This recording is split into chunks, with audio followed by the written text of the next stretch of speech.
तस्मै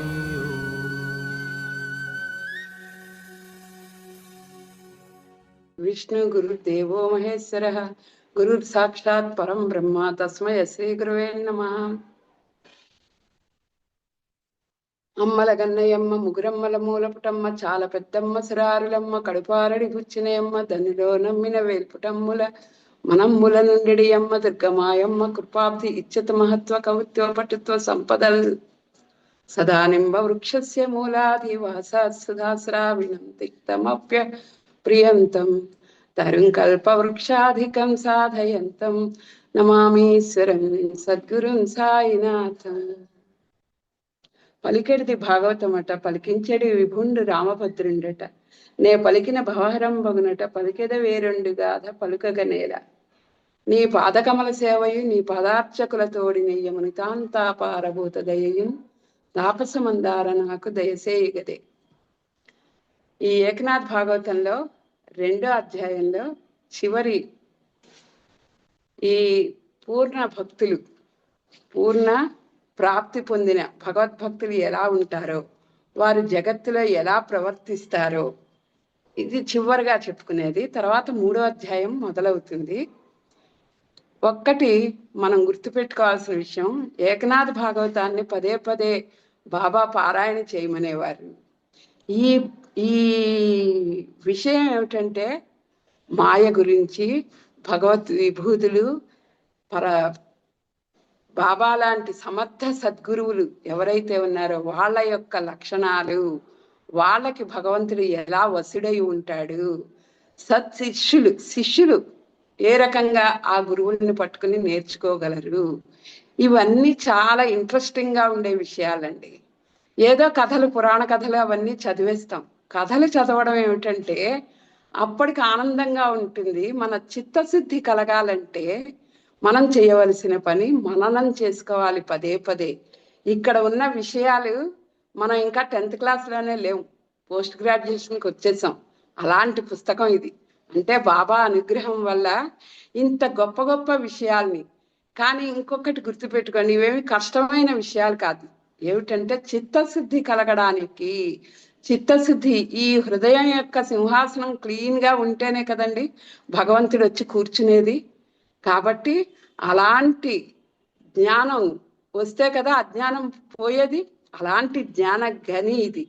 ఎందుకు పదే పదే ఈ విషయం నేను చెప్తున్నానంటే శ్రద్ధగా వింటే ఇందులో ఉన్న గొప్ప గొప్ప విషయాలు ఒక పరవసత్వాన్ని తెస్తాయి మనకి. బాబా యొక్క ఆ భక్తి ఇనుమడిస్తుంది, ఇంకాస్త ఎక్కువ 1000 రెట్లు ఎక్కువ అవుతుందండి ఇలాంటి గ్రంథాలు చదివితే.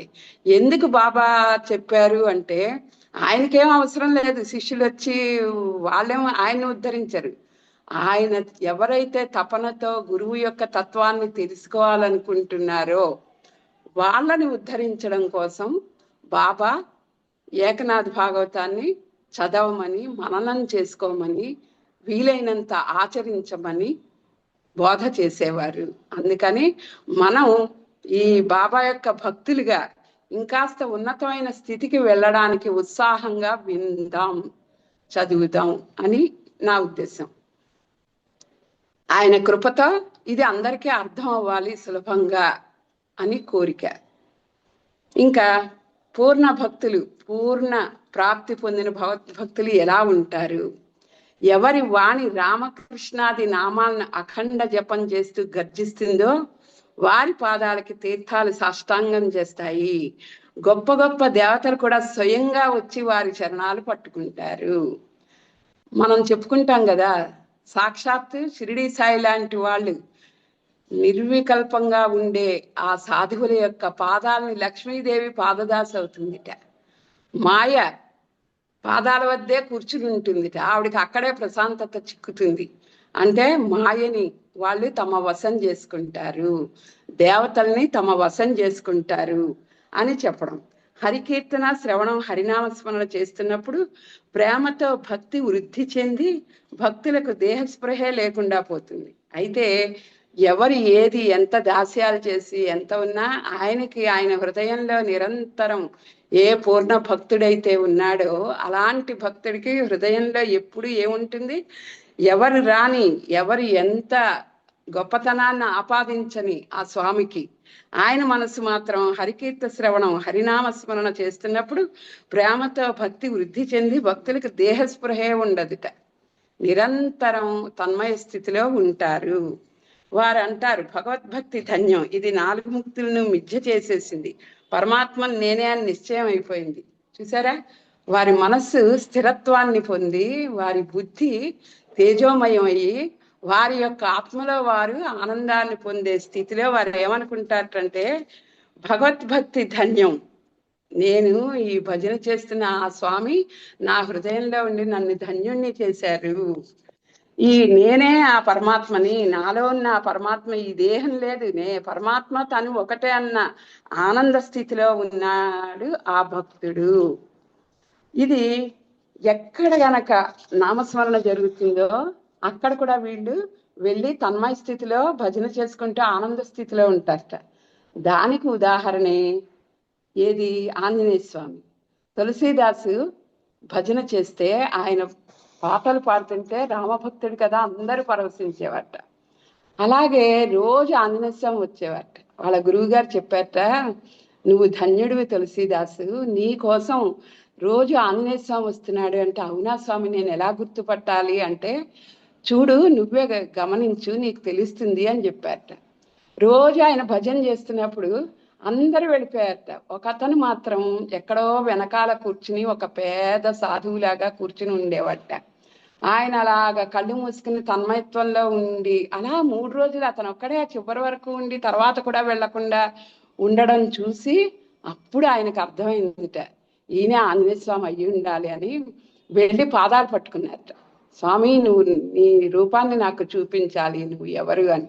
అప్పుడు ఆంజనేయ స్వామి ఆనందంతో ఆయనకి సాక్షాత్ ఆంజనేయ స్వామి రామనామాన్ని బోధించి మంత్రాన్ని ఇచ్చి ఇంకా ఆయన తులసీదాసుని గొప్ప భక్తుడిగా చేశారు. అంటే ఆంజనేయ స్వామి లాంటి వాళ్ళే ఆ కీర్తనకి, ఆ రామనామానికి అంత ఆనందపడతారు. అలాంటిది ఆయన గానం శ్రవణం చేస్తున్నప్పుడు జ్ఞానశ్రోతలు సుఖరూపులు అవుతారు. ముముక్షువులు ఆయన కీర్తనను విని ప్రేమానందంతో పరవశులవుతారు. ఎప్పుడెందుకు బాబా అల్లా మాలిక్ అల్లా మాలిక్ ఆ నామాన్ని చెప్పేవారంటే, ఆయన ఉండడమే కాకుండా మనని కూడా అలా భగవత్ నామంలో నిరంతరం మనస్సుని లయం చేసుకోండి. ఏ పని చేస్తున్నా మనసులో నామం చెప్పుకోవడం అనేది ప్రాక్టీస్ చేస్తే వస్తుందండి. అదంత సులభమా అనుకునేవాళ్ళం మేము. ఆ విమలా శర్మ గారు ఈ గ్రంథం రాసినావిడ చెప్పేవారు, ఎప్పుడు నామం నిరంతరం చేసుకోవడం అలవాటు అవుతుంది. టేప్ రికార్డర్ ఉంటుంది, మనం ఒకసారి రామ రామ రామ రామ అంటే అది అలా అంటూనే ఉంటుంది కదా, మన మనస్సు కూడా అంతే.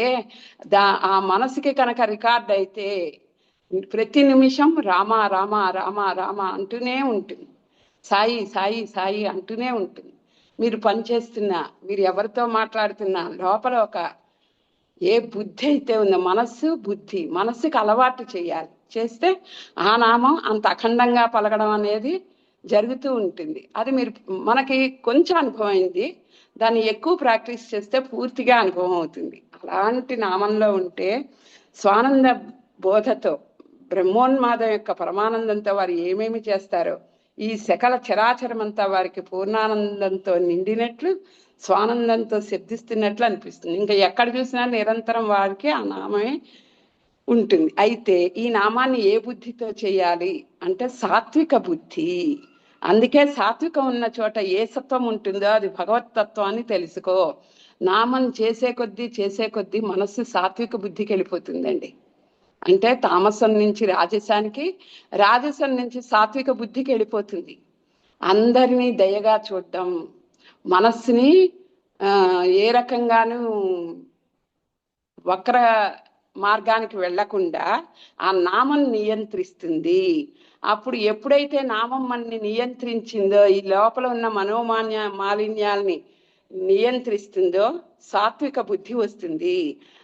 ఏ సత్వం ఉంటుందో అది భగవతత్వాన్ని తెలుసుకో. ఎప్పుడైతే సాత్విక బుద్ధి వస్తుందో భగవంతుడు ఆటోమేటిక్గా హృదయం లోపల ఉండి కాపలాగా ఉన్నట్టు ఏ చెడు గుణాలు రానియకుండా ఆయన రక్షిస్తూ ఉంటారు.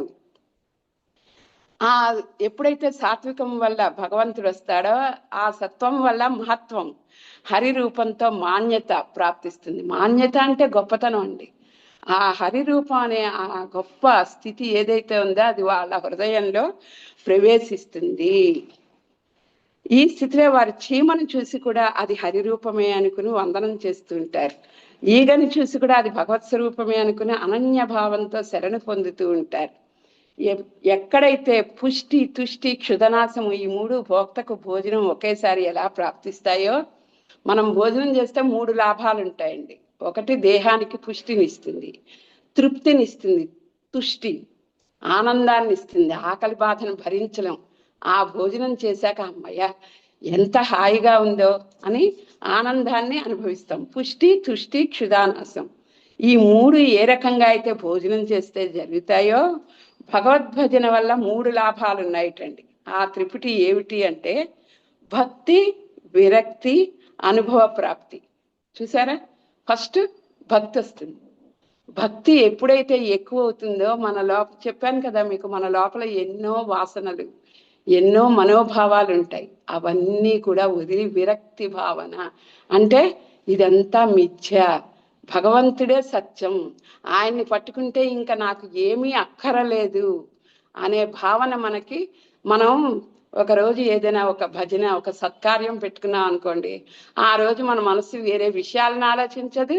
ఎవరైనా పట్టు చీర తెచ్చిచ్చినా మనకి దాని మీద మనస్సు ఉండదు. పట్టు చీర అన్న ఎందుకన్నానంటే ఏ విలువైన వస్తువైనా, అంటే ఆ 24 గంటలైనా ఆ చేసే పని మీద ఉండే ఆ భగవత్ ధ్యాస ఏదైతే ఉందో అది ఆ టైంలో మనని చలింపనివ్వదు. అది మన అనుభవం. ఇదే భగవద్భక్తులకి నిరంతరం ఉంటుంది. కాబట్టి భక్తి, విరక్తి, తర్వాత అనుభవం. చూసారా, అనుభవం అనేది ఆచరణ వల్ల అనుభవం వస్తుంది. ఈ 3 గుణాలు భగవంతుడు మనకి భగవద్భజన వల్ల ప్రాప్తి చేస్తాడు. ఇంత వివరంగా చెప్తున్నప్పుడు మనకు అర్థం అవ్వకుండా ఉంటుందండి. భోజనం అంటే అనుకున్నాం, దానివల్ల వచ్చే లాభం. అలాగే భగవద్భజన వల్ల ఈ మనస్సుకి, ఈ ఆత్మకి ఇంత తృప్తినిస్తుంది. ఆత్మే భగవంతుడు. అందువల్ల భగవద్భక్తులే మహాధన్యులు. వారి ఇంద్రియాల్లో విహరిస్తున్నా కూడా విషయాల విషయంలో విరక్తులై ఉంటారు. వారు దేహధారులై ఉన్నా విదేహులై అయి హరిభజన యోగంతో నిత్యముక్తులవుతారు. ఎప్పుడైతే మనం చెప్పుకున్నాం కదా, ఈ సృష్టిలో అంతా భగవంతుడు ఉన్నాడు, ఆయనే అన్నిటిలో కనిపిస్తున్నాడు అని, అలాంటి స్థితి ఎలా వస్తుంది? భగవద్భక్తులు మహాధన్యులట. వాళ్ళు అన్ని పనులు చేస్తూ ఉంటారు, ఆహారం తింటారు, వివాహం చేసుకుంటారు, పిల్లలతో ఆనందాన్ని పొందుతున్నారు, అన్నీ చేస్తున్నా కూడా వాళ్ళు విషయాల్లో విరక్తులయ్యి మనస్సు మాత్రం భగవంతుడి దగ్గర పెట్టుకుంటారు. వారు దేహధారులై ఉన్న, అందుకు మనం భయపడక్కర్లేదు. వైరాగ్యం అంటే అన్ని వదిలేసి కాషాయం కట్టుకుని ఎక్కడ హిమాలయాలకు వెళ్ళిపోవాలన్న ఆ భావనే భయాన్ని కలిగిస్తుంది మనకి. ఎందుకంటే మనకి ఎన్నో ఈ ప్రపంచంలో అట్రాక్షన్స్ ఉన్నాయి, అవి పెట్టింది కూడా భగవంతుడే. కాబట్టి వీటిని వదిలి వెళ్ళిపోవడం కాకుండా వీటితో ఉంటూ భగవంతుడి మీద ఆసక్తిని పెంచుకుని ఏ రకంగా వైరాగ్య భావనతో ఉండొచ్చో అది చెప్పారు. ధన్య ధన్య భగవద్భజన అని అంటూ ఆ జనక మహారాజు ఎంత ఆనందంలోకి వెళ్ళిపోయాడంటే కవికి సాష్టాంగం చేసి వెక్కిళ్ళు ఆపుకోలేకపోయాడు. చూసారా, కంఠం గద్గదమయ్యి ఆనంద భాష్పాలు వచ్చేసాయిట, సర్వాంగాలు రోమాంచనాలై నేత్రాలు అశ్రువులతో నిండిపోయాయి. ఇంత శక్తి ఉందా భగవద్భజనలో? ఈ యోగాలు, ఈ సమాధులు, ఈ నియంత్రణలు మనస్సుని, ఇవన్నీ ఏమక్కర్లేదా? ఇంత సులభంగా భగవద్భజనతో మనం మాయని దాటవచ్చా అని ఆశ్చర్యంతో ఆనందంతో అడిగట ఆయన. స్వామి, అతను భక్తుల్లో అత్యంత శ్రేష్ఠుడు, ఇంకా చెప్పండి, సర్వప్రాణ మాత్రలో భగవంతుడు ఉన్నాడు అని మీరు చెప్పారు కదా, ఇంకా ఏమిటి గొప్పతనం అంటే, భగవంతులు ఈ భగవద్భక్తులు ఎవరైతే ఉన్నారో, చివర శ్రీకృష్ణుడికి భగవద్గీతలో చెప్పింది, నాకు అందరికన్నా ఇష్టమైన వాడు ఎవరంటే సర్వప్రాణి మాత్రలో భగవంతుడున్నాడు, భగవంతునిలో సర్వప్రాణులు ఉన్నాయి, ప్రాణిమాత్రలో ఉండే ఆ పరమాత్మ నేనే అనుకుంటే అప్పుడు అహమ్మత్వానికి ఏమీ దోషం రాదు. అహమ్మత్వం అంటే నేనే ఆత్మ, ఆత్మే నేను, భగవంతుడే నేనని ఏదైతే అనుకుంటున్నారో అది ఊరికే అనుకోవడం, అహంకారాన్ని తప్ప ఏమీ తేదు. కానీ ఎప్పుడైతే ఈ భగవద్భజనతో సర్వం భగవంతుడిగా భావన చేస్తున్నారో వాళ్ళకి అలాంటి దోషాలు ఏమీ రావుట. పరమాత్మ నేనే అనుకునే ఆ తదాత్మ స్థితి ఏ దోషాలని అంటనివ్వదు. అతను భక్తులతో అత్యంత శ్రేష్ఠుడిగా, దేవతల్లో గొప్పవాడిగా అయి ఉత్తమ గౌరవాన్ని పొంది శ్రేష్టమైన అవతారంగా భావిస్తారు. ఇప్పుడు బాబాను మనం ఏమనుకుంటున్నాం? ఆయనే లక్ష్మి, ఆయనే సరస్వతి, ఆయనే వ్యాసుడు, ఆయనే శుకుడు, ఆయనే భగవంతుడు అనుకుంటున్నాం కదా. అలాంటి స్థితిని ఇక్కడ ఎలా చెప్తున్నారంటే, అతని భక్తుల్లో అత్యంత శ్రేష్ఠుడు, దేవతల్లో కూడా గొప్పవాడు అయి ఉత్తమ గౌరవాన్ని పొంది శ్రేష్టమైన అవతారంగా భావించబడతాడు.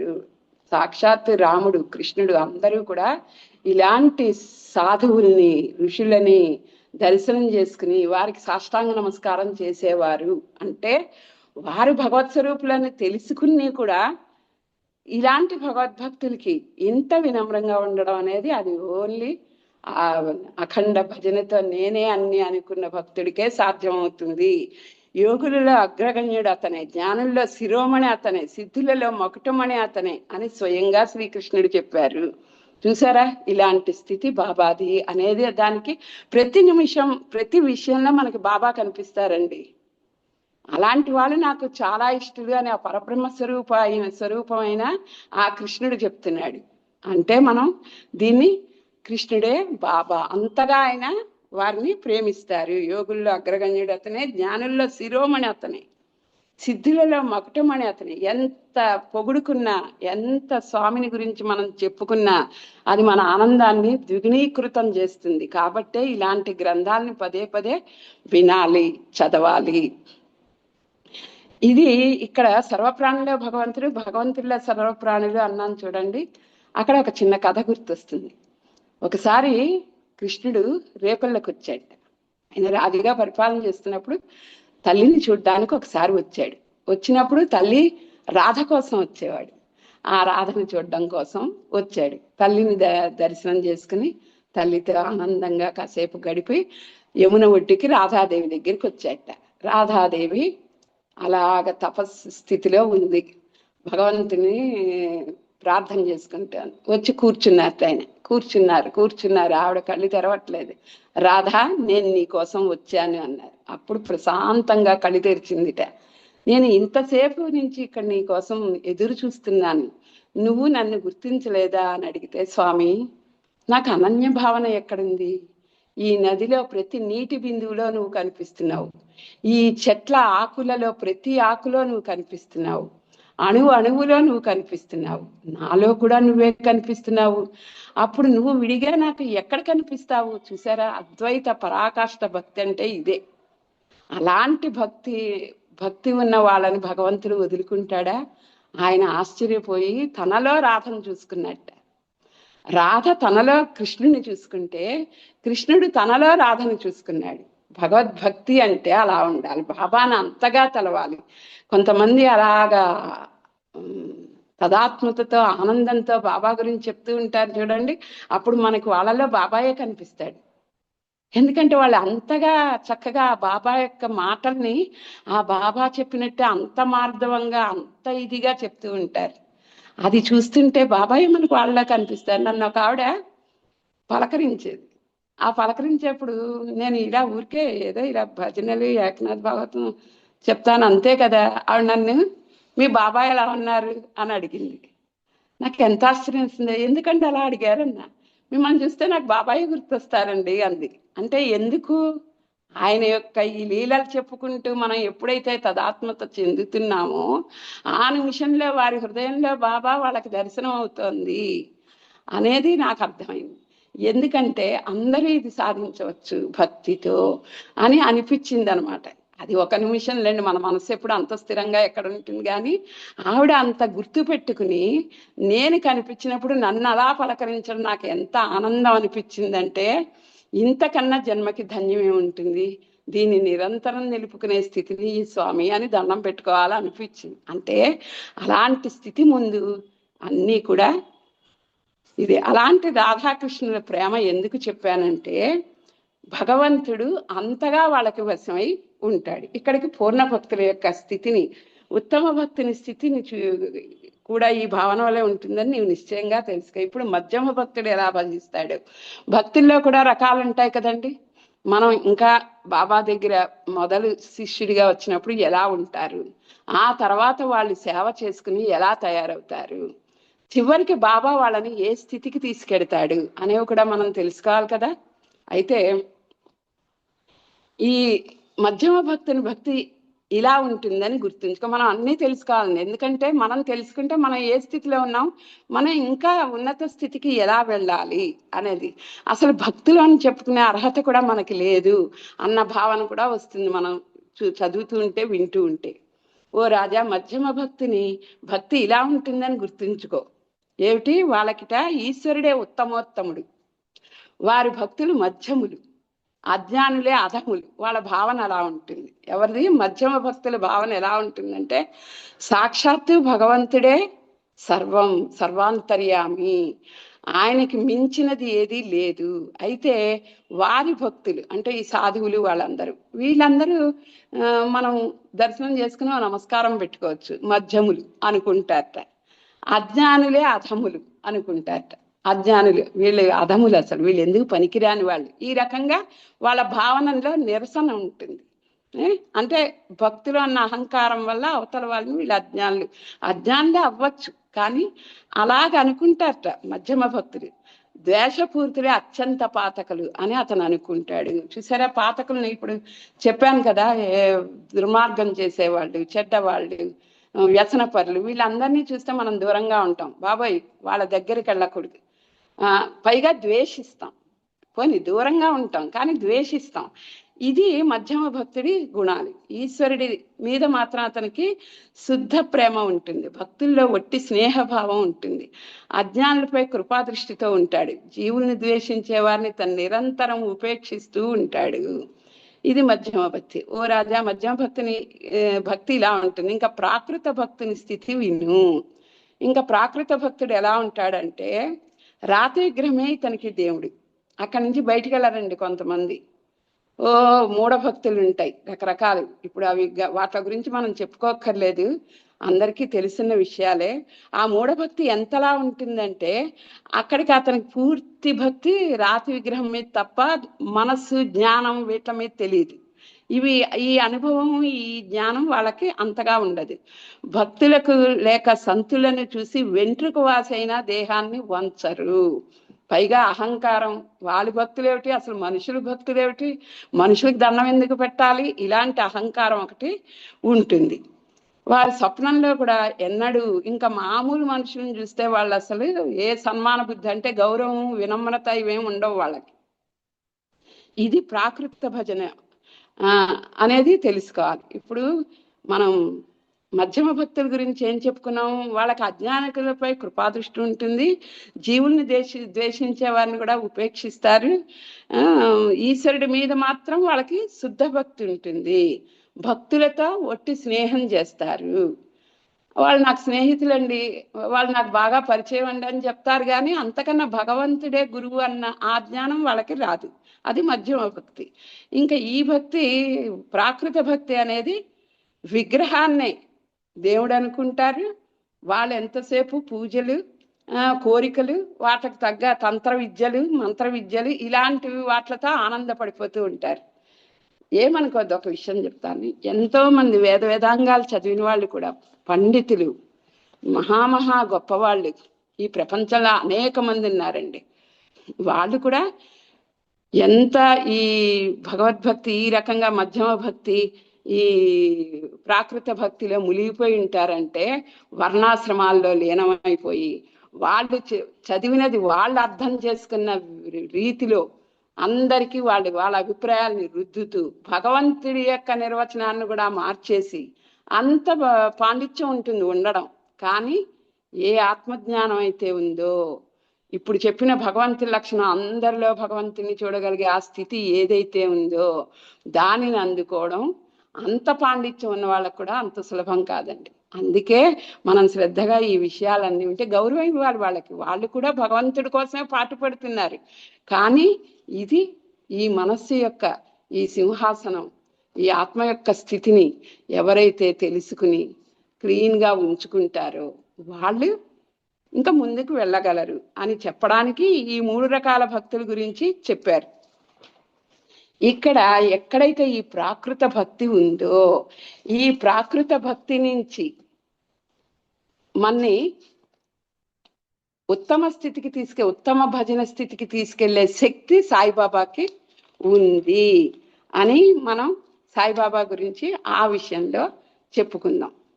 ఇక్కడ సాయిబాబాని చూడడం కోసం నేను చెప్పాను కదా, పూర్వం కూడా బాంబే, ఆ చుట్టుపక్కల పూనా, అవన్నీ అందరూ దాసగను తన యొక్క హరికథల కీర్తనంతో బాబా గురించి ప్రచారం చేసినప్పుడు అందరూ బాబాను మీరు వెళ్ళారా, షిరిడి వెళ్ళారా, చూసారా అని చూసిన వాళ్ళతో భక్తిగా వెళ్ళేవారట. కొంతమంది అబ్జర్వ్ చేస్తారు, వింటారు. విని వాళ్ళు ఏమనుకుంటారు, నేను ఒక కాకా మహాజని స్నేహితుడు మిత్రుడు ఒకడున్నట్ట. అతను ఆ కాకా మహాజన్తో అన్నట్టు, నేను నిరాకార బ్రహ్మను ఆరాధిస్తా, దేవుడు మానవ ఆకారంలో ఉంటాడని భావించడం భ్రమ. మీరందరూ ఏమిటో పరిగెడతారు ఆ షిరిడి, ఆ బాబా దేవుడు అంటారు, అన్నీ మాకు ఆయనే అంటారు, అదంతా ఒట్టి భ్రమ. భగవంతుడు ఏ శుద్ధ పరబ్రహ్మ తేజోమయమైన ఆ తేజస్సు ఉందో అదే, ఆకారం కూడా లేదు. నాలెడ్జ్, వాళ్ళకున్న నాలెడ్జ్తో నేను కూడా అలాంటి కబుర్లే చెప్తాను, నాలెడ్జ్తో. కానీ అనుభవంతో తెలిసినప్పుడు గురువు యొక్క ఆవశ్యకత అర్థమవుతుంది. కాబట్టి ఇతను తన యొక్క ఆ పరిజ్ఞానంతో ఏం చెప్పాడంటే, నిరాకార బ్రహ్మను ఆరాధించాలి, కానీ ఈ దేవుడు ఈ మానవాకారంలో ఉంటాడు ఇవన్నీ భ్రమ. బాబాని దర్శనానికి వెళ్తే దక్షిణ అడుగుతారు. అసలు ఆ దక్షిణ అడగడం ఏమిటి, నాకు అలాంటివి నచ్చవు.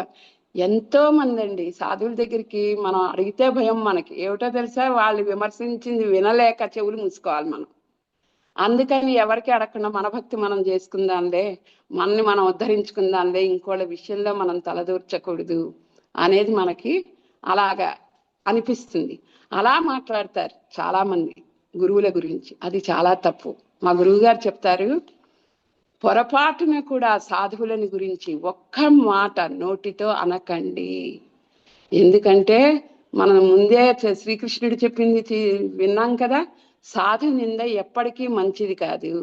నీ పరిజ్ఞానంతో ఒక సాధువు గురించి నువ్వు మాట్లాడే అర్హత ఎవరికీ లేదు. ఇది ఒక్కటి అందరూ తెలుసుకుంటే ఎవరి పాటును వాళ్ళు ఉంటారు. వాళ్ళ అదృష్టం బాగుంటే సాధువుల యొక్క దర్శనాలు ఆ జ్ఞానానికి ముందుకెడతారు. అయితే ఈ రకంగా ఇతను అనుకున్నాడు. కానీ అయితే కాకా మహాజనితో ఒకసారి వెళ్ళి పరీక్షించాలి, చూడాలి అనిపించి అతని కాకా మహాజనితో కలిపి షిరిడి వచ్చారు. షిరిడి రాగానే బాబా ఎంతో ప్రేమగా రండి రండి మీకోసం చూస్తున్నాను అని చాలా చక్కటి వినమ్రంగా ఆనందంగా ఉన్న ఆయన ముఖాన్ని చూసి, ఆయన మాట్లాడిన తీరు చూసి మొదటి దర్శనంలోనే ఈ కాకా మహాజని మిత్రుడికి చాలా సంతోషం అయిపోయింది. ఎందుకో తెలుసా అండి, గతించిన తన తండ్రి గుర్తొచ్చట. ఆయన అలాగే మాట్లాడతాడు, అదే గొంతు అదే మాట, తన తండ్రితో మాట్లాడినట్టు అనిపించిందిట. ఇక్కడ ఒక చిన్న విషయం చెప్పాలి. అసలు ఫస్ట్ భగవంతుని ఎలా ప్రేమించాలి మనకు అది అర్థం కాదు. ఏదో మనకు తెలియని ఒక వ్యక్తిని, ఒక గురువుని ఆ ఫోటో చూస్తే ప్రేమ వచ్చేస్తుందా అంటే, మాకు ఒక ఆవిడ అమ్మవారి భక్తురాలు ఉండేది. ఆవిడని అడిగాం, భక్తి అంటే ఏమిటి, అసలు ఎలా భావించాలి దేవుణ్ణి అంటే, ఆవిడ చెప్పిన విషయం ఏంటంటే, మీ అమ్మని మీరు ఎలా ప్రేమిస్తారు, ముందు అలా ప్రేమించండి. ఆవిడ శక్తి తెలిసాక మీకే అర్థమవుతుంది ఎలా ప్రేమించాలో. బాబాని కూడా అంతే. మొదట్లో తండ్రిగా, నా తండ్రి నన్ను ఎలా చూసేవారు, నా తండ్రి పట్ల నేను ఎలా ఉండాలి అని మొదలు పెడితే, తండ్రో తాతో మీకు ఇష్టమైన ఒక భావన పెట్టుకోండి, చక్కగా అలాగే కనిపించే ఆయన. ఎంతోమంది అలా భావించి తర్వాత మహాభక్తులైన వాళ్ళు ఉన్నారు. అందుకు చెప్తున్నాను, తండ్రి తాత అనే భావన పెట్టుకుంటే కూడా అంత ప్రేమ వస్తుంది. ఆ తర్వాత ఆయనే మనని తీసుకుంటారు. ఇది ఈ చిన్న చిటికి ఎవరైనా తెలుసుకోవాల్సింది. ఇతను తండ్రిలా కనిపించేప్పటికి ఇంకా ఆనందపడిపోయి తనకు తెలియకుండానే నమస్కారం చేసేసట. కాకా మహాజన్ చూస్తున్నట్టు వచ్చేప్పుడు 2 షరతులు పెట్టాడు. ఏమిటి, నేను నమస్కారం పెట్టను, నన్ను నమస్కారం చేయమని నువ్వు బలవంతం చేయకు, దక్షిణ ఇవ్వమని నువ్వు అడగకు అని చెప్పాడు. అంటే ప్రాకృత భక్తుడి లక్షణాలు చెప్తున్నా. సో అప్పుడు ఈ బాబా సరే మీరు వెళ్ళి వాడాకు వెళ్ళి రండి అని చెప్పారు. వెళ్ళి వచ్చారు ఇద్దరు. వచ్చాక ఈయన నానాని ఇది అడిగాడు కాకా మహాజన్ని, ఏది దక్షిణ. 17 రూపాయలు దక్షిణ ఇచ్చాడు. ఇస్తే అతనితో కాకా మహాజన్తో నేను కూడా ఇవ్వనా అన్నాడు. ఇతను ఆశ్చర్యపడి, ఏంటి అసలు ముందు ఏమి ఇవ్వనన్నాడు కదా అని. అందులో నాదే ఉంది, నీకు కావాలంటే బాబాని అడిగు అంటే బాబాని అడుగుతాడు. బాబా నేను కూడా ఇవ్వనా అని అడిగితే, నువ్వు వద్దనుకున్నావు కదా, దక్షిణ ఇచ్చేదేమిటి సాధువులకి అనుకున్నావు కదా, అందుకే నిన్ను నేను అడగలేదు, నువ్వు కావాలంటే చూసారా అతను రావడం నుంచి అతన్ని ఎంత ప్రేమగా చూస్తున్నారంటే బాబా అతను అహంకారంతో వచ్చాడు, వచ్చి పరీక్షించడానికి వచ్చాడు.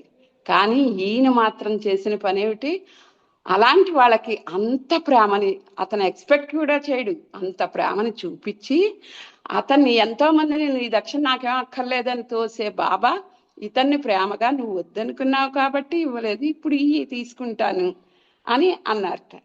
అది ఎంతో సంతోషపడిపోయి అతను గబగబా 17 రూపాయలు దక్షిణగా ఇచ్చాడు. అయితే అప్పుడు ప్రేమగా కూర్చోబెట్టుకుని, మన ఇద్దరి మధ్యన నీకు ఎంతో ప్రేమతో మన ఇద్దరి మధ్యన ఉన్న అడ్డుగోడ తొలగించుకో.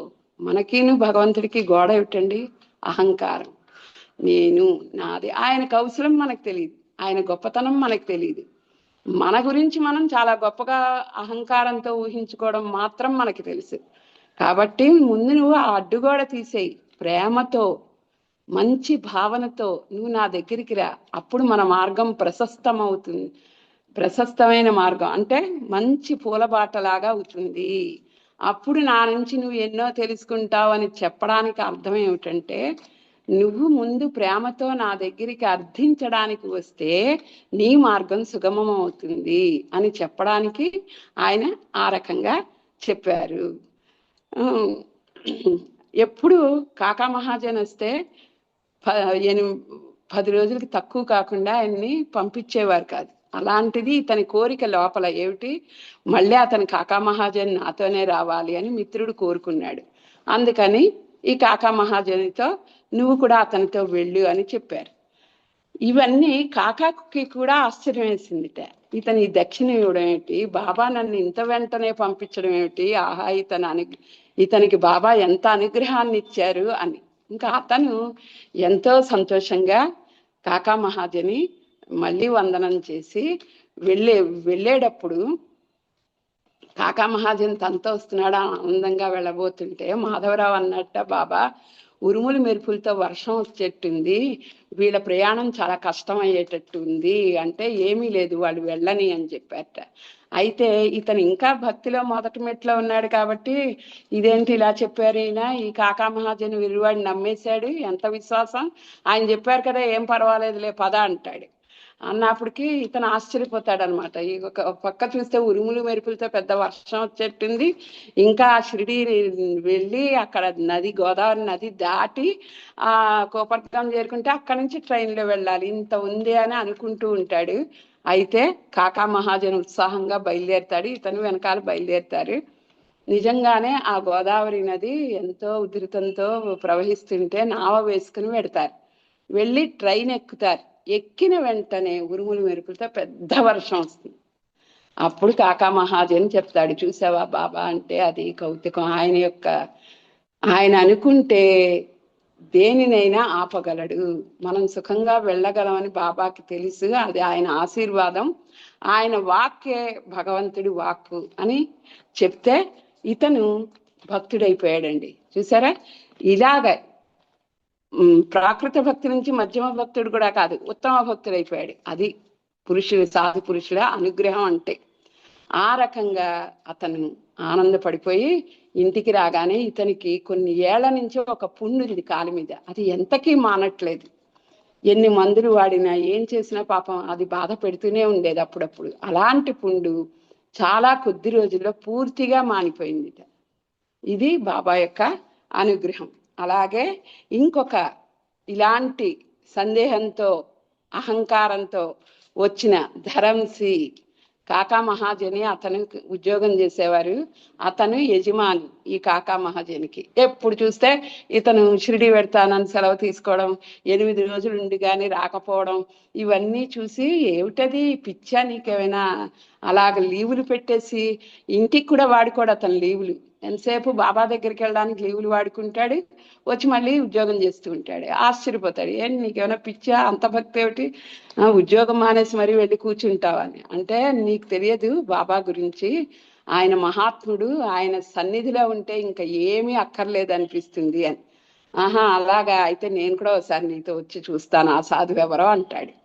అంటే సరేరా అని చెప్పి తీసుకెడతాడు. అతనితో తీసుకెళ్ళినప్పుడు మరి నువ్వు నాతో వచ్చేయాలి మళ్ళీ అంటే, అది నా చేతిలో లేదు, బాబా అనుమతి ఇస్తేనే రాగలను అని చెప్తాడు. సరే ఇది ఈ వెరివాడు ఎప్పుడు ఇంతే, సరే అని ఓ మనిషిని తీసుకుని పెడతాడు. ముగ్గురు షిరిడి పెడతారు. వెళ్ళాక అక్కడ తర్కడ్ అని ఒక అతను కనిపిస్తాడు. అతన్ని ఇతను అడుగుతాడు అనమాట, ఏంటి బాబా ఇక్కడ, ఈ ధరంసి అడుగుతాడు, బాబా ఇక్కడ చమత్కారాలు చేస్తారు కదా, మీకేమైనా జరిగిందా అలాగా. ఆ తర్కడ్ ఎంత మంచి భక్తుడు అంటే అతను అంటాడు, నేను వాట్ల కోసమని, మహిమల కోసం, ఆయన చేసే చమత్కారాల కోసం వెళ్ళను, ఆయన కోసం పెడుతున్నాను. అది కావాలి అనుకున్న వాళ్ళకి ఆయన చూపిస్తాడు. నీకు ఆయన చమత్కారం చూడాలంటే ఆయనే చూపిస్తాడని నవ్వుతూ వెళ్ళిపోతాడు తర్కడ్. వెళ్ళిపోతే ఇతను ఈ బాబా కాకా మహాజని ద్రాక్ష పళ్ళు కొంటాడు. ఆ ద్రాక్ష పళ్ళలో గింజలు ఉంటాయి. అలాంటి ద్రాక్ష దొరుకుతుంది. ఇంకేం చేస్తామని అవే కొనుక్కుని పెడతారు వీళ్ళిద్దరు. వెళ్ళి బాబాకి సమర్పిస్తారు. బాబా అందరికీ అవి పంచుతారు. ఆ పంచినప్పుడు ఇతనికి తినమని చెప్తే అందరూ తింటుంటే బాగుండేదని తింటాడు. కానీ అందులో ఉండే గింజలంటే అతనికి పరమ చిరాకు. పైగా కడగని పళ్ళు తినొద్దని డాక్టర్ చెప్పారు. ఇప్పుడు వాళ్ళందరూ ఇంకా ఇప్పుడు చెప్పాలంటే ప్రతిదానికి హైజెనిక్ ఇది అది కరెక్టే అవన్నీ, కానీ భగవంతుడి దగ్గర, సాధువుల దగ్గర అలాంటివి ఏం పనికి రావు అనేది తెలుసుకోవడం కోసం మనం తెలుసుకోవడం. మేము ఒకసారి ఈ విమల గారితో ట్రిప్ వెళ్తున్నప్పుడు రోడ్డు మీద పడుకున్నామండి. రోడ్డు మీద ఎంత ఆనందంగా పడుకున్నామంటే ఆవిడ అనేవారు, ఎక్కడుంటే ఏమిటమ్మా ఇదంతా బాబా స్థలమే అని చెప్పి చక్కగా దుప్పట్లేసి దానిపైన పడుకున్నాం అనమాట. అంటే అక్కడ ఆలోచించామా, ఇప్పుడు ఎన్ని సుఖాలంటే రోడ్డు మీద. అసలు గుళ్ళో పడుకోవాలంటేనే ఇష్టం ఉండదు, వెళ్ళి 5 స్టార్ హోటల్స్లో ఉండాలి, లేదా ఎంతో అన్ని సుఖాలతో ఉండాలి, అప్పుడు కానీ మనకి నిద్ర రాదు. ఆ మనస్థితిని యంగ్ వాళ్ళు, ఇప్పుడు పెద్దవాళ్ళు అయ్యాక పోనీ చేత కాదు అనుకున్న వాళ్ళకి వేరు, కానీ యంగ్స్టర్స్ కూడా ఇప్పుడు ఆ భావనతో గనక ఉంటే దయచేసి మనం ఎక్కడైనా బతకగలం, ఎలా అయినా ఉండగలం. పల్లెటూళ్ళల్లో వాళ్ళు ఉండట్లేదా అండి, వ్యవసాయం పనులు చేస్తారు, వాళ్ళకి ఏమైనా భయమా, పాములు కరుస్తాయని, పురుగులు కొడతాయని, బురద చీచి హైజెనిక్ కాదు అనుకుంటే మనం నోట్లో 4 వేళ్ళు పెడతాయా? అంటే ఇలాంటి భావనల్ని ఎంతవరకు ఉండాలో అంతవరకే పెట్టుకోవాలి, అతిగా పనికిరాదు అని చెప్పడానికి ఇది చెప్తున్నాను. సరే అతను ఆ పళ్ళు తిని చిచ్చి గింజలు ఏం చేయాలి అని ఇంకా జేబులో వేసుకుంటాడు. వేసుకున్నాక మళ్ళీ కావలసి, ఇంకా బాబాకి ఇలాంటివన్నీ తమాషా చేస్తారు కదా, కావలసి మళ్ళీ గింజలు ఇచ్చారు. ఇస్తే ఆ గింజలు తీసుకుని ఇంకా తినకుండా చేత్తో పట్టుకుంటాడు. ఆయన పంచుతున్న ఆయన వెనక్కి వచ్చి, ఎందుకు అలా పట్టుకున్నావు, తిను నీకోసమే అంటారు. అన్నప్పటికి లోపల విసుక్కుంటాడు, ఇవి ఇష్టం ఉండదని నాకు తెలియదా, ఈయనకి కావలసి ఇలా చేస్తున్నాడు అని చెప్పేసి ఇది విసుక్కుంటూ మనసులో నోట్లో పెట్టుకుంటాడు. ఆశ్చర్యం, అవి గింజలు లేని పళ్ళు, మధురంగా ఉన్నాయి, గింజలు లేవు. ఆశ్చర్యపోయాడు, ఏంటిది, మనమే కదా తెచ్చింది పళ్ళు, గింజలున్న పళ్ళు కదా, ఇందులో నాకు గింజలు లేనివి ఎలా వచ్చాయి. మనకి చూడండి ఎన్ని డౌట్లు వస్తాయో, ఒకవేళ ఏదైనా మనకి బాబా చూపించిన ఇది నిజమా కాదా అని నిరూపణ చేసుకుంటాం, అది మానవ స్వభావం. అతను కూడా ఈ పక్కన వాళ్ళని అడిగాడు, మీ పళ్ళల్లో గింజలు ఉంటాయా, లేవు. ఈ పక్కన ఉన్నాయి, ఈ పక్కన వాళ్ళని అడిగాడు, మీ పళ్ళల్లో గింజలు ఉన్నాయని చెప్తారు వాళ్ళు. ఆశ్చర్యపోతాడు అసలు, అది పెద్ద అడిగాడు కదా, ఏ చమత్కారాలు చేస్తారో చూస్తానని. అలాంటి చమత్కారాన్ని చూసి ఆశ్చర్యపోయి అయితే ఇప్పటి నుంచి, ఇప్పుడు ఆ పంచుతున్న ఆయన వెళ్ళి కాకా దగ్గర నుంచి మొదలు పెట్టాలనుకుంటే ఆయన ఒక చిరునవ్వు నవ్వి మళ్ళీ కాకా దగ్గర నుంచి మళ్ళీ పళ్ళు పంచడం మొదలు పెడతారు. ఈ రకంగా ఎన్నో పరీక్షలు చేసుకుని బాబా సామాన్యుడు కాదు, మహాత్ముడు అని తెలుసుకున్నాడు. తెలుసుకుని సాష్టాంగ నమస్కారం చేశాడు. అయితే అక్కడ ఒక ధుని దగ్గర కూర్చున్న ఒక వ్యక్తికి బాబా చెప్తూ ఉంటారు, నా దగ్గరికి ఎంతో మంది వస్తుంటారు, పాపం ఒక అతను వచ్చాడు, అతనికి ధనం ఉంది, ఆరోగ్యం ఉంది, మంచి సంసారం, భార్యా పిల్లలు ఉన్నారు, ఎంతో ఆనందంగా ఉండవలసిన అతని మనసు ఎప్పుడు చిత్తచాంచల్యం, మనసు పరిపరి విధాల పోతూ ఉంటుంది, తనకి తనే బరువు మోసుకుంటూ ఉంటాడు, ఎప్పుడు బాధపడుతూ ఉంటాడు. ఇంత అన్నీ ఇచ్చి భగవంతుడు ఆనందంగా ఉండవయ్యా అంటే లేనిపోని బరువులన్నీ వేసుకుని మనస్సుని ప్రశాంతంగా పెట్టుకోకుండా బాధలు పడుతూ ఉంటాడు. అతనిని చూసి జాలి వేసి నేను అతన్ని నా దగ్గరికి రప్పించుకున్నాను అనగానే ఇతను ఆశ్చర్యపోతాడు. ఇతను ధనవంతుడు, మంచి అందమైన భార్య, పిల్లలు, చక్కటి సంసారం, అనారోగ్యాలు లేని ఆరోగ్యవంతమైన శరీరం, ఇన్ని ఉన్నా విసుగు, ఎప్పుడు ఏదో బాధ. చెప్పాం కదా, ద్రాక్ష గింజలను ఉంటేనే ఇంత విసుక్కున్నాడు మనసులో. ప్రతి విషయంలో అలా ఉంటే కొంతమంది జీవితం అంతే అండి, అలాగే బతుకుతూ ఉంటారు. అలాగా అతను అలా ఉన్నాడు అని తనకే తెలిసి బాబా మాటలన్నీ మనస్సులో నాటుకుపోయి అతను చాలా ఆనందపడిపోయి, నా కోసం చెప్పారు బాబా, నేను ఇప్పటి నుంచి ఇలా ఉండకూడదు, మనసును ప్రశాంతంగా పెట్టుకోవాలి, ఏది కావాలో దానిని వేరే వాళ్ళకి చెప్తున్నట్టుగా చెప్పి మార్చడం అనేది మహాత్ములకు తప్ప మనలాంటి వాళ్ళకి సాధ్యం అయ్యే పని కాదు. అలాగా ఈ రకంగా అతని మనసులో భావాన్ని ఎప్పుడైతే వివరించారో అతను చాలా సంతోషపడిపోయాడు. సరే, దక్షిణ అడుగుతూ ఇతన్ని అడగరు, కాకాని అడుగుతారు, దక్షిణ ఇవ్వు అని అడిగితే ఇతను అనుకుంటాడు, ఏమిటి నన్ను అడగలేదు అని. మళ్ళీ అదే సేమ్ ఆ ముందు భక్తుల్లాగే అనుకుంటున్నప్పుడు అలా అనుకుంటూ ఉంటాడు మనసులో. బాబా చెప్తారు, నేను ఎవరిని పడితే వాళ్ళని ధనాన్ని అడగను, ఎందుకంటే ఫకీరు ఎవరిని అడగమని చెప్తే వాళ్ళనే అడుగుతాను, ఎవరైతే పరమార్థానికి కావాలని కోరుకుంటారో వాళ్ళకి ఫస్ట్ భగవంతుడు ధనాన్ని తీసేస్తాడండి. అది గుర్తుంచుకోవాలి. కలియుగ దైవం వెంకటేశ్వర స్వామి ఎందుకండి అప్పు చేశానని చెప్పి వడ్డీ కాసులు వాడు వడ్డీతో సహా తీసుకుంటున్నానని చెప్పి ఈ జనాలందరి దగ్గర తీసుకోవడం త్యాగ గుణాన్ని నేర్పాలి. ఫస్ట్ మనిషి తన స్వార్థంతో పైసా కూడబెట్టుకుని తన సుఖంగా ఉండడానికే ఆ ధనాన్నంతా ఉపయోగించుకునే మనిషి ఉన్నాడే వాడు స్వార్థపరుడు, వాడు ఎప్పటికీ పరమార్థాన్ని సాధించలేడు. అందుకు అలాంటి వాళ్ళకి ముందు ఏమి నేర్పాలి? త్యాగ బుద్ధి. నా ధనంలో కొంత ఇద్దాము, వెంకటేశ్వర స్వామి మీద ప్రేమతో ఇస్తావో ఇంకా వాళ్ళ ఆ ప్రేమ చాలు. ఆ సాధువుకి ఇస్తే ఆయన చేసేది ఏమిటండి? వీళ్ళ కర్మల్ని మనం దానం చేయకపోతే మన పాపకర్మలు పోవు. ఎంతో మంది చెప్తారు, ఏమిటి కొంత దాన బుద్ధి ఉంటే అది బ్యాంకులో వేసుకున్నట్టే, మనమే తిని మనమే సుఖపడేది ఇంకా 10 మందికి దోచుకుని ఉండే జీవితం ఏది కూడా. నేను మీకు చెప్పాను, ఒక బాల్ గోడకు వేస్తే తిరిగి ఎలా వస్తుందో మన చర్యకి ప్రతిచర్య అలాగే వస్తుంది. కాబట్టి మనం దాచుకోవాలి కదండి, దాచుకున్నది మనకు వస్తుంది. అదే బాబా ఏం చెప్తున్నారంటే, విత్తనం నాటితే ఆ విత్తనం నుంచి పంట వస్తుంది. ఒక ధాన్యం గింజ నాటితే 100 ధాన్యం గింజలు వస్తున్నాయి. కాబట్టి నేను ఎవరికైనా 1 రూపాయి అడిగితే వాళ్ళకి 10 నేను ఇవ్వాల్సి ఉంటుంది, భగవంతుడికి నేను లెక్క చెప్పుకోవాల్సి ఉంటుంది.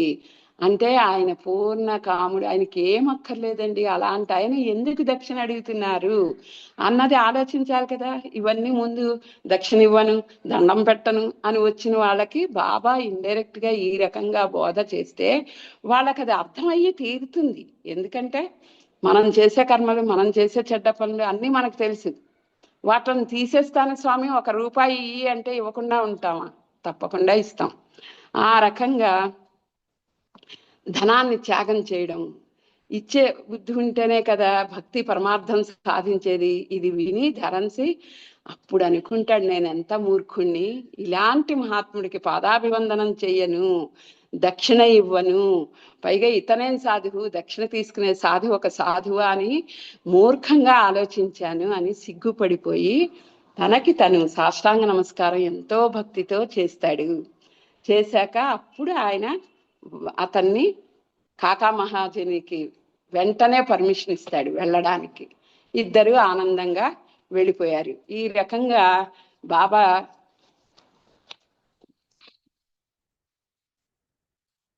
రాత్రి ఈ ప్రాకృత భక్తుల్ని కూడా ఉత్తమ భక్తులుగా మారుస్తారు అని చెప్పడం కోసం ఈ రోజు ఇంత చెప్పుకున్నాం. అలాంటి అజ్ఞాన స్థితిలో ఏ భక్తుడు ఉంటాడో అతనే ముఖ్య ప్రాకృత భక్తుడు అవుతాడు. ఆయన మూర్తి భంగమైందంటే దేవుడే అంతమయ్యాడని భావిస్తాడు. అంత మూర్ఖంగా ఉంటారు అని ఇక్కడ చెప్పడం అనమాట. అంతఃకరణ పూర్వకంగా భక్తి చేస్తే ఆకలి దాహము గుర్తే ఉండవు. అంతటి గొప్ప స్థితి ఎవరికి ప్రాప్తిస్తుందో వారు నిజంగా సంసార భయానికి గాభరా పడరు. వీళ్ళు మహాభక్తులు ఎవరైతే ఉన్నారో వాళ్ళ లక్షణాల గురించి చెప్తూ వాళ్ళుట పల్లకీలో కూర్చుని తన ఛాయ పల్లకీలో కూర్చోవాలని ఎప్పుడు ఎవరి మనసులోనూ రాదు. వాళ్ళు కూర్చోవడం అంటే సన్మానాలకి వాళ్ళు లొంగరు.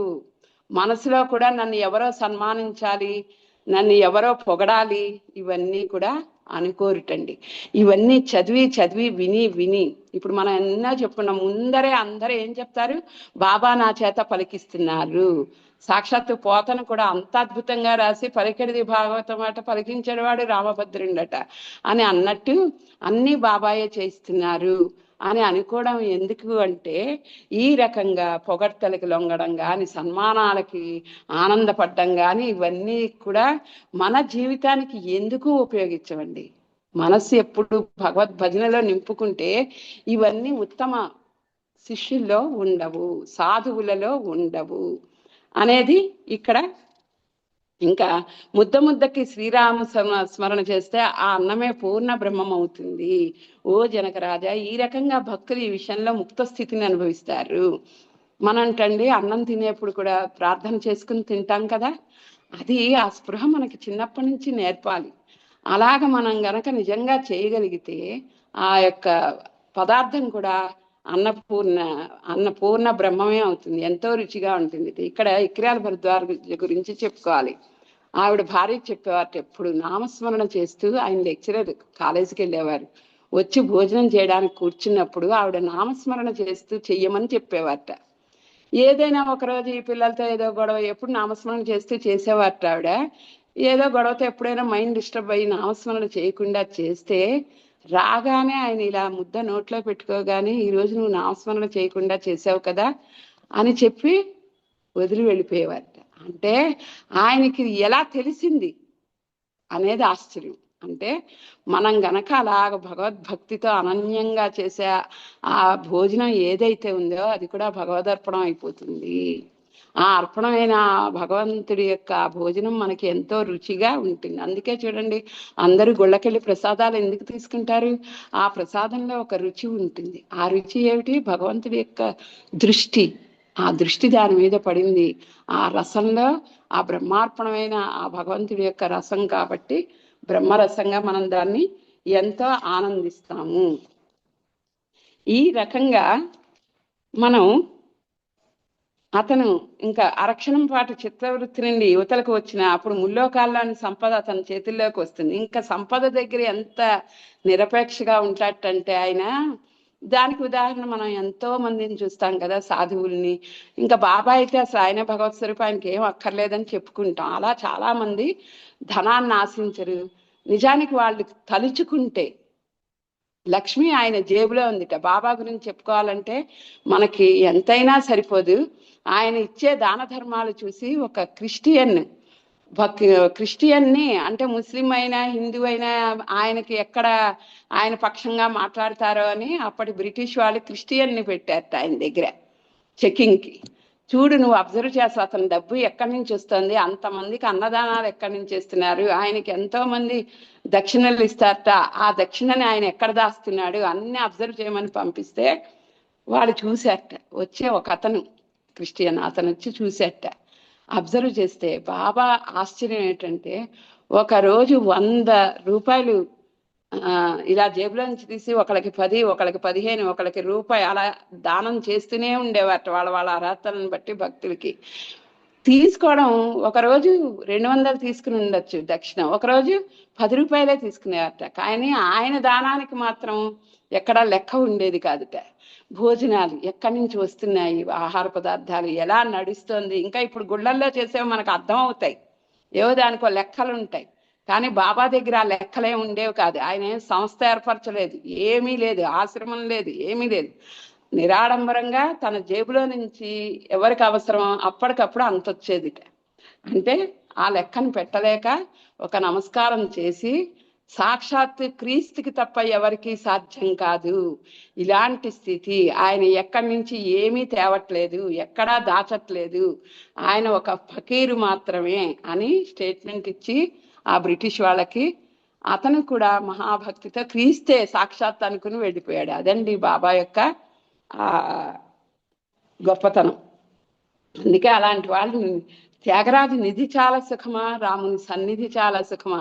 ఆ రాజు పంపించిన కానుకలను చూసి అన్నగారి భార్య, ఈయన భార్య చాలా వినమ్రురాలు అయినా అయ్యో కూతురు పెళ్ళికి కావాలి కదా అనుకుంది. కానీ ఈయన ఒక్క పాట పాడేప్పటికి మాట్లాడకుండా సమస్తం తీసుకెళ్లి రాజు భటులకి ఇచ్చేసింది ఆవిడ.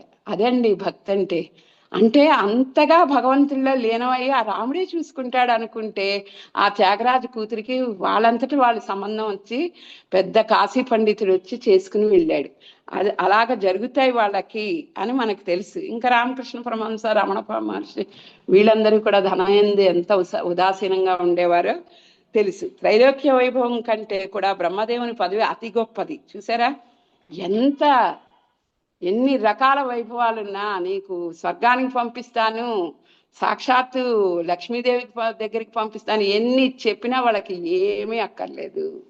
కేవలం వాళ్ళు అలా బ్రహ్మదేవుడు ఎవరి చరణాలు పట్టుకుంటాడో అటువంటి, ఇంకా కైలాసపతి శంకరుడు ఆ హిమాలయాలను కూడా మానేసి శ్మశానానికి వచ్చి నామస్మరణ చేసుకుంటూ సాక్షాత్తు విష్ణుమూర్తి పాదాల నుంచి వచ్చిన ఆ గంగని తన పాద ఉదకంలాగా తీసుకుని తన తలలో పెట్టుకున్న శివుడు. ఏమిటండి ఇవన్నీ! ఇలాంటి మాటలు వింటుంటే మనకు అసలు అద్భుతమైన ఒక వినమ్ర భావాలు రావా అండి? సాక్షాత్తు శివుడే ఎంతో గొప్పవాడు, లయం చేయగలిగేవాడు సృష్టిని. అలాంటి శక్తి ఉన్న శివుడు పాదాల నుంచి విష్ణుమూర్తి యొక్క పాదాలతో పుట్టిందో గంగ, అలాంటి ఆ తల్లిని తన శిరస్సు మీద ధరించాడు అని ఇక్కడ తెలుస్తుంది. ఇంకా బ్రహ్మదేవుడైతే ఆయన ఉన్నంత వరకు ఆయన పాదాల దగ్గరే ఉంటాడు కాబట్టి నిరంతరం కడుపులో నాభి నుంచి పుట్టిన కొడుకు కాబట్టి స్మరణ చేసుకుంటూ ఉంటాడు. ఒకసారి ఎప్పుడైతే కృష్ణుడిగా వెళ్ళాడో ఇక్కడ ఆయనకి తన తండ్రి కనిపించక, సరే అసలు ఈ కృష్ణుడిని చూద్దామని వెడితే కృష్ణుడిని చూస్తే మహామాయ, ఆ మాయలో ఈతను పడిపోయి అహంకారం వచ్చేసింది. నేను ఇంత గొప్పవాడిని, కృష్ణుడు దేవుడేమిటి అనుకున్నాడు. ఆయనకి బుద్ధి చెప్పాడు, తన మాయని చూపించాడు కృష్ణుడు. అంటే ఇలాంటి వాళ్ళే మాయని గురించి అలా అనుకుంటే మనం బ్రహ్మదేవుడు ఎవరి చిన్నాలు పట్టుకుంటాడు అటువంటి కైలాసపతి శంకరుడు కూడా తన కైలాస రాజ్యాన్ని వదిలేసి మహాశ్మశానంలో కూర్చుని హరిచరణాలను ధ్యానం చేస్తాడు. హరిచరణాల పరాక్రమం చాలా గొప్పది. ఆ శ్రీహరి త్రివిక్రముడు తన పాదాలతోనే ముల్లోకాలను ఆక్రమించాడు. అలాంటి శ్రీహరి ఎందుకు ఇంత గొప్పగా మనం శ్రీహరి గురించి చెప్పుకుంటున్నామంటే, అలాంటి శ్రీహరి భగవద్భజన చేస్తున్న ఎవరైతే ఈ సాధువులు, ఈ మహాత్ములు తమ హృదయంలో బంధించారట భగవంతుని. ఎలా బంధించారు? భావనతో, భక్తితో, ప్రేమతో. భావన, భక్తి, ప్రేమ మూడు ఉంటే భగవంతుడు వశుడైపోతాడు అని చెప్పడానికి ఇక్కడ వాళ్ళు ఆ రకంగా వశం చేసుకుంటారు. అయితే భక్తుడు ప్రణయ ప్రేమతో త్రాటిని చేసి దానితో ఆయన చరణాలను పట్టుకుని హృదయంలో గట్టిగా బంధిస్తే అక్కడి నుంచి మారి ఆయన ఎలా వెళ్ళగలుగుతారు? ఇక్కడ ఇంకొకటి ఉందండి, ఆయన వెళ్ళిపోవచ్చు. ఎలాగా?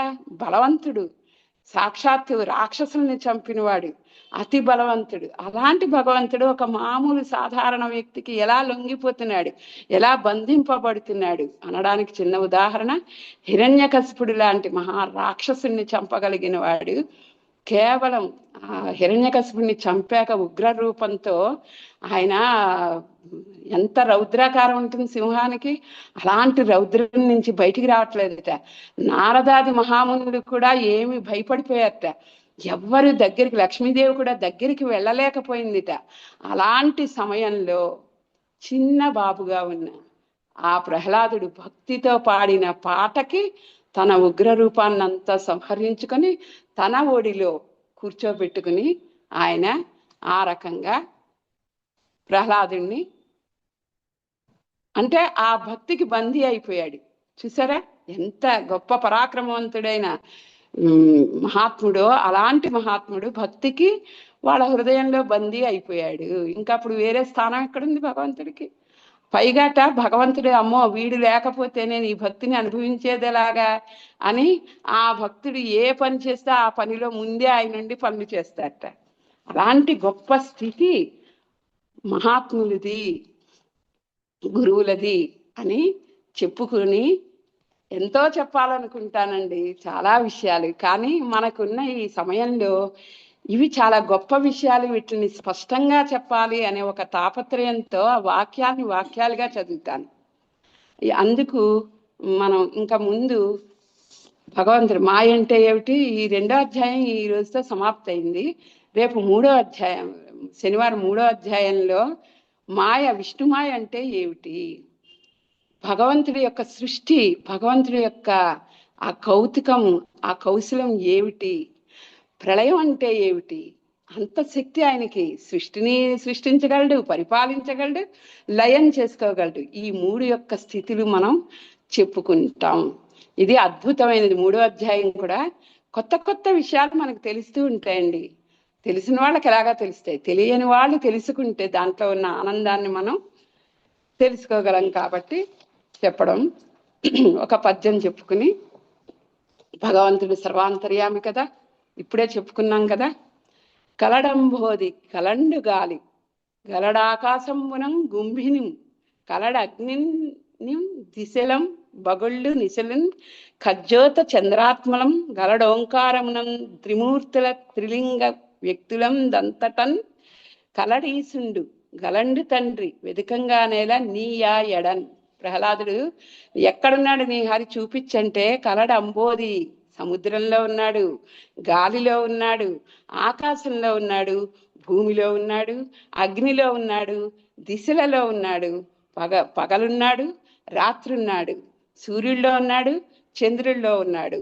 ఓంకారం శబ్దం అంటే ఆకాశం, ఆకాశంలో ఉన్నాడు, త్రిమూర్తుల్లో ఉన్నాడు, లింగం స్త్రీ పురుష లింగాల్లో ఉన్నాడు, వ్యక్తులందంతటన్ గలడీసుండు కలండు తండ్రి వెదకంగా నేల నీయా ఎడన్. ఇక్కడ అక్కడ ఎక్కడుంది, అన్ని చోట్ల అంతా సర్వంతరి వ్యాపి అయి ఉన్నాడు. అలాంటి భగవంతునికి నమస్కారం. జై శ్రీ సచ్చిదానంద సద్గురు సాయినాథ్ మహారాజ్ కి జై.